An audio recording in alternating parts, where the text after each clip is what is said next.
첫 번째가 수도 직하 지진. 일본 수도가 도쿄잖아요. 네. 도쿄 바로 아래에서 나는 지진. 발생할 확률이 30년 안에.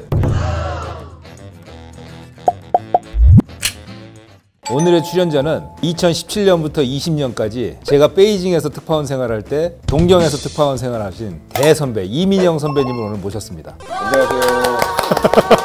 동경이라고 하는 사람은 오랜만에 보네. 도쿄라고 하나요? 그럼 도쿄라고 하죠? 네, 오늘 제가 가지고 온 건 일본의 한 엘리베이터 사진이거든요. 네. 휘발유통 같은 게 있네. 전 이거 봤어요. 봤어요? 네. 뭐예요 이게? 뭘 것 같으세요? 엘리베이터 거리 앉아있는 쉬는 데 같이 생겼는데? 화장실이에요. 엘리베이터? 엘리베이터에서 누가 화장실 간다? 한 지진이 나면 엘리베이터 안에 갇혔을 때. 지진이 났을 때? 아, 그렇게 자주 나요 일본에 지진이? 연간 2,000회 정도 난다고 봅니다. 1년에 2,000번? 그 일본은 재난이 굉장히 일상화된 나라네요. 1년에 2,000회 지진이 날 것 같으면은 핫한 지진이 두 가지가 있어요. 첫 번째가 수도 직하 지진. 일본 수도가 도쿄잖아요. 네. 도쿄 바로 아래에서 나는 지진. 발생할 확률이 30년 안에 70에서 80%. 30년 안에. 그 지진이 나더라도 전혀 이상하지 않다. 오, 이게 일본 정부의 공식 발표 내용입니다. 그러면 동경에 사는 사람들 겁나겠는데요. 겁나죠. 지진에 대비한 것들이 엄청 잘 돼 있을 것 같아요. 제가 가서 봤던 거는 그 대피소에 이재민이 300명 있다 그랬는데 우리 공원에 있는 이동식 화장실 같은 거 있잖아요. 화장실은 한 5, 60개 설치되어 있는 것 같더라고요.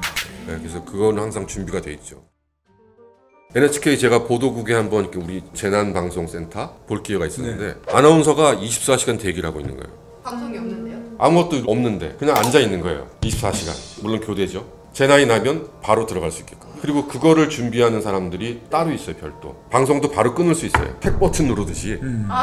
그 덮개를 열고 딱 누르면 재난방송 스튜디오로 바로 연결이 돼요. 그래서 제가 어디 기사에서는 일본에서는 지진이 나면은 초 단위로 몇 초 안에 대응이 된다고 뉴스가. 가장 빨리 대체된 게 아마 전 3.7초라고 들었어요. 3.7초. 네. 지진 나고 나서 3.7초 만에 NHK가 방송을 열었다. 그렇게 들은 게 가장 빨리 열은 거라고 들었어요. 실제로 지진 피해 취재 현장 한번 가보신 적 있으세요? 취재를 갔는데 어렵게 들어갔어요. 비행기로 가장 근접한 곳까지 갔어요. 다 정전이 됐고 도로들도 이제 뭐 다 파손이 돼서 통행이 불가능한데 하여튼 산골 마을에서 났는데 현장에 가보면 이렇게 우리가 산맥처럼 병풍처럼 산이 막 이렇게 펼쳐져 있는데 그 산이 다 무너져 내렸어요. 산이요? 산이 다 무너져 내렸어요. 그러니까 하늘에서 보면 반이 딱 잘려가지고 저쪽은 나무가 다 있고 이쪽은 완전히 흙만 있는. 이게 이제 내려와서 민가를 덮친 거죠. 제가 하나 의아했던 거는 차들이 주유소에 이렇게 수백 미터 쫙 줄을 서 있는 거예요. 기름을 넣기 위해서. 네. 어디 갈 데도 없는데 왜 그럴 것 같으세요? 지진이 났으니까 여진이 있잖아요. 건물 안에 있는 게 무서우니까 차에서 잠을 자려고. 휴대폰 충전하려고. 정전이 됐기 때문에 전기가 없는 거예요. 근데 휴대폰이 없으면 정보를 얻을 수가 없어요. 완전히 도시 자체가 정전이 됐습니다. 정전이 됐고 그래서 제가 이제 도쿄에서 홋카이도로 취재를 갈 때 음식점들이 영업을 못하는 상황이라고 좀 들었으니까 먹을 걸 가지고 갔는데 한 끼 정도밖에 못 가져갔어요. 근데 그 생각 그때 무슨 생각을 했냐면 그래도 식당은 못 가도 편의점이 있으니까 일본 편의점 천국이잖아요.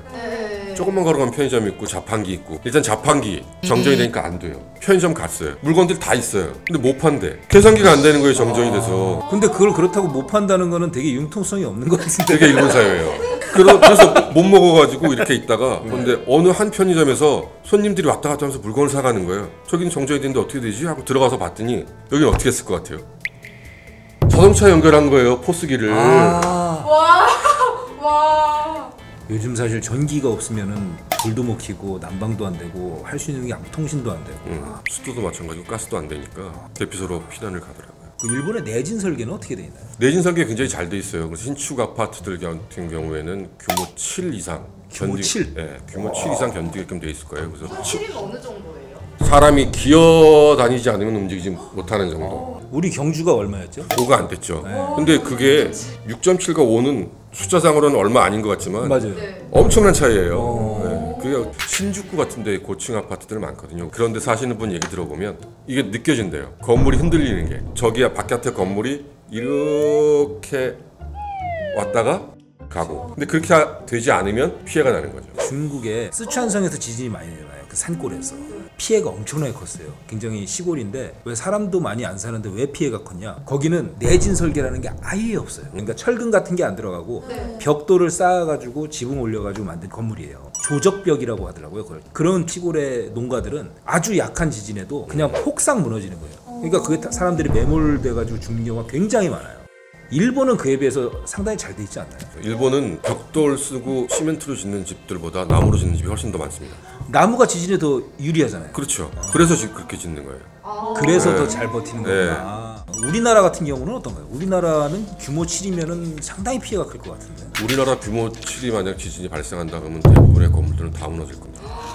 그런 부분에 있어서는 마련되는 게 좀 시급해 보이네요. 원래 우리 KBS에서 전 세계로 특파원을 나가는데 네. 인기 없는 지역 1번이 중국이고 2번이 일본이에요. 왜요? 1번 중국은 미세먼지, 2번 일본은 방사능. 1번, 2번. 지진 발생 시 엘리베이터 안에 갇혔다면 이렇게 대처하세요.